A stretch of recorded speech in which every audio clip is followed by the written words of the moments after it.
ملګرو ته دا خبره کوم چې دا د الله د نبی د سنتو تعظیم دا د خپل پنسي او دا پرتګونه دا ټول عمر بره ساتي دا خطه دی ګټونه خطه مساتي ځکه حدیث کې دا راغله نبی صلی الله علیه وسلم فرمایلی ما اسفل من الكعبين من الازار ففي النار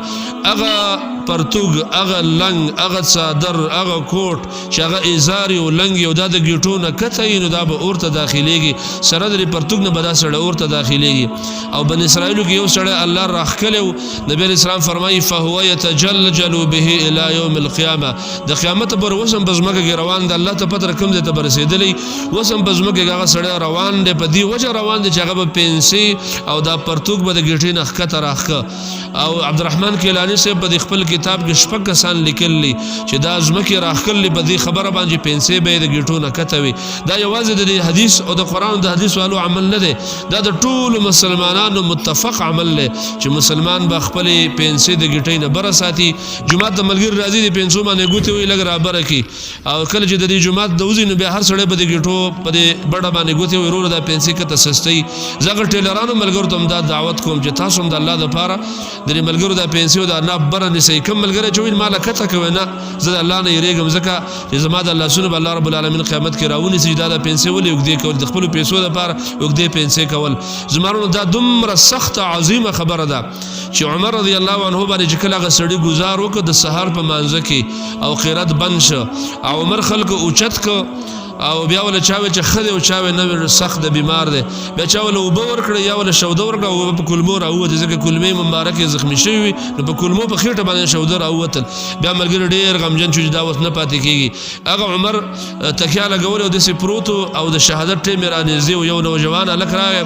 او د عمر رضی الله عنه صفات او مدح بیان ک بیا دې روان شو عمر سے بتویل علی الغلام دا لک لګ را واپس کې ما باندې نو الک بیا راوس وتا امیر المؤمنین आवाज کې راشه نو کله چې مخامخ شو و ان كنت عبد الله کته الله بندي فرفع ازارك د خپل لنګ دی اوچت کا فانه اتقى لربك ته الله ته ډیر متقیق کار کوي وانقى لثوبك وستا کپړه ډیر صفای دا کپړه باندې نه برباديږي کله چې تخپل پنسي ته پورته ساتي زمارونو دا هغه سنت دي چې ځنکدن سړی په خوله کې او د زنګدن سلګي شروع یو ملک الموت را رسیدلې او ستا زنګدن شروع هم تا ته بدري خبرو اهمیت معلومیږي اما د الله د نبی د یو صورت دعوت په زنګدن کې دنیا نه چې رسختيږي هم دا خبره وکړي چې اے خلکو پنسي پورته کوي اے خلکو دا پرتوک پورته ساتي اے خلکو دا ګټي خپل خالي ساتي د دې خبرو اهمیت د الله د نبی د صحابه سره کوم په زمانه کې چرته ژوند دی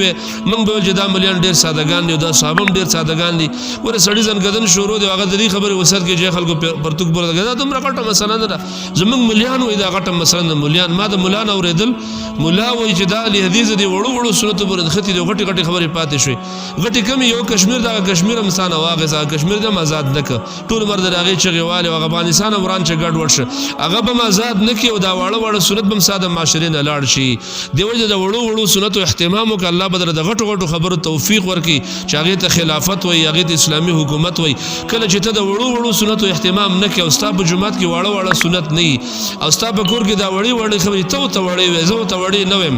د الله نبی ته وړي نه دی ویلي ابوبکر او عمر ته وړي نه ویلي خو چونګې زما ستا معاشره به کار منګ وې دا وړي وړي خبرې دي هغه ستا او زما د بل په ګمان کې چې کوم وړي دي چې په دې خبرو ما ته عمل وکړو غټي غټي خبرې ومنګ ته الله آسان کی او کله چې موږ په دې خبرو عملونو کې بیا غټي غټي خبرې ګرانېږي زمارونو